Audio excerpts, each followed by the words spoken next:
প্রাসাদের রাজদরবারের বিশাল চন্দন কাঠের দরজাটা হিরণ্য রাক্ষসের এক লাথিতে ভেঙে চৌচির হয়ে গেল।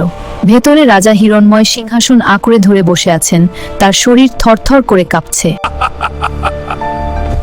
মহারাজ, আপনার সিংহাসনটা তো বেশ চকচকে। আমার মতো বিশাল শরীরের জন্য এটা কি একটু ছোট হবে না?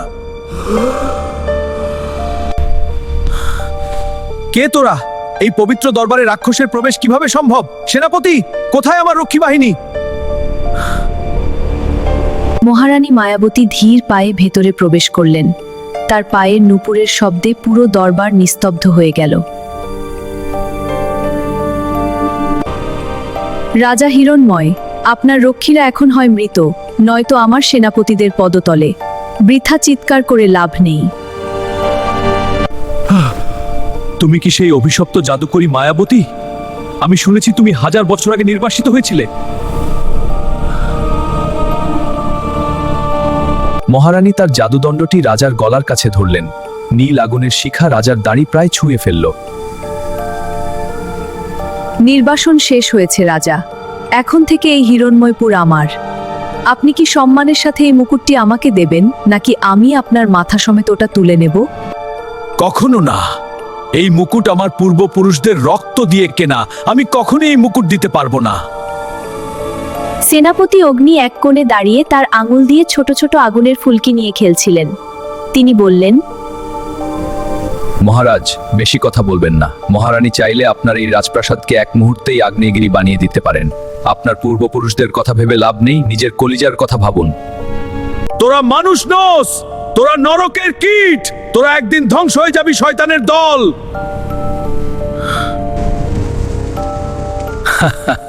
নরকের কীট তো অনেক ছোট শব্দ মহারাজ। আমরা তার চেয়েও ভয়ঙ্কর কিছু। ঠিক সেই সময় জানালার পর্দা ছিঁড়ে বিশাল শকুন রুদ্র ভেতরে মাথা ঢোকালো। তার নখে তখনও সেই বৃদ্ধ জাদুকর ঝুলছেন, যার অবস্থা এখন মৃতপ্রায়। মহারানী, এই দেখুন আপনার পুরানো বন্ধুকে নিয়ে এসেছি। এ খুব বেশি কথা বলছিল, তাই আমি এর জিভটা একটু কামড়ে দিয়েছি। মহারাজ, আত্মসমর্পণ করুন। এই নারীর মায়া অপ্রতিরোধ্য। আমার কথা শুনুন, না হলে ধ্বংস হয়ে যাবেন। দেখলেন তো রাজা, আপনার প্রধান ভরসা এখন আমার শকুনের খেলনা। এবার তো মুকুটটা দিন। রাজা হিরণ্ময় চোখের জল মুছে মুকুটটি খুলে মহারানীর পায়ের কাছে রাখলেন এবং বললেন, আমি হার মানলাম, কিন্তু আমার প্রজাদের দয়া করে মারবেন না। তারা তো নির্দোষ, তাদের কোনো ক্ষতি করবেন না।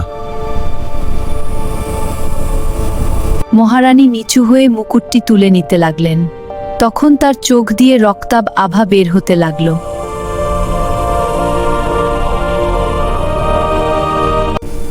প্রজারা তখনই নিরাপদ থাকবে যখন তারা আমার আজ্ঞা পালন করবে। কাল থেকে এই রাজ্যের প্রতিটি মানুষ আমার জন্য খনি থেকে সোনা তুলবে। সেনাপতি কালু তখন দরবারের বাইরে থেকে কয়েকজন মন্ত্রীকে টেনে হিঁচড়ে ভেতরে নিয়ে এলো এবং মহারানীকে বলল, মহারানী, এই মন্ত্রীরা আপনার সামনে হাজির। দয়া করুন সুন্দরী মহারানী, আমরা আপনার সব হুকুম মানব। আমাদের প্রাণে মারবেন না। তোমরা যদি বেঁচে থাকতে চাও, তবে আজ রাতের মধ্যেই রাজ্যের সব কোষাগারের চাবি হিরণ্যের হাতে বুঝিয়ে দেবে। এক আনা সোনাও যেন এদিক সেদিক না হয়। বাঘটি রাজদরবারের কার্পেটের ওপর আয়েশ করে শুয়ে তার থাবা চাটছিল। সে হঠাৎ মুখ তুলে রাজার দিকে তাকালো। মহারানী, এই রাজা কি এখন আপনার গোলাম? আমি কি একে আমার পিঠে চড়িয়ে পুরো শহরে ঘুরিয়ে আনবো? লোকে দেখুক তাদের রাজা এখন কার গোলাম। না বনরাজ, ওকে এখন কারাবন্দী করো। ওর দর্প চূর্ণ হয়েছে, এটাই যথেষ্ট। আশা করি সে আর কোনো ভুল কাজ করবে না। মহারানী, এই জিনিসটা কি আমি আমার ঘরে নিয়ে যেতে পারি? এটা দিয়ে জল খেতে বেশ সুবিধা হবে। হিরণ্য, তুমি কি কোনোদিন বড় হতে পারবে না? পুরো রাজ্যটাই এখন আমাদের। এই তুচ্ছ ফুলদানি দিয়ে কি করবে? আপনার কাছে তুচ্ছ হতে পারে মহারানী, কিন্তু আমাদের রাক্ষসপুরীতে তো মাটির পাত্র ছাড়া কিছু নেই।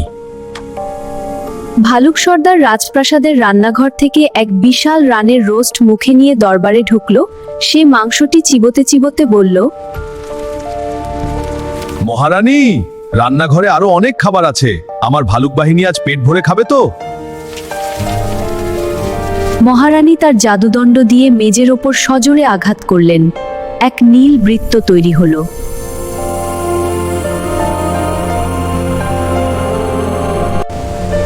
সবাই শোনো, আমাদের পরবর্তী লক্ষ্য নীলাদ্রি পাহাড়।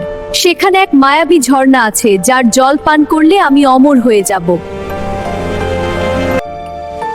মহারানী, নীলাদ্রি পাহাড়ে পৌঁছানো সহজ হবে না। সেখানে কিন্তু ড্রাগনের বংশধররা পাহারা দেয়। তবুও আমাদের যেতে হবে বজ্র। হ্যাঁ মহারানী, প্রস্তুত থাকুন। ড্রাগন হোক আর দেবতা, মায়াবতীর পথে যে আসবে সে ছাই হয়ে যাবে। বজ্র, তুমি আজ রাত থেকেই তোমার বিষাক্ত তীর তৈরি করো।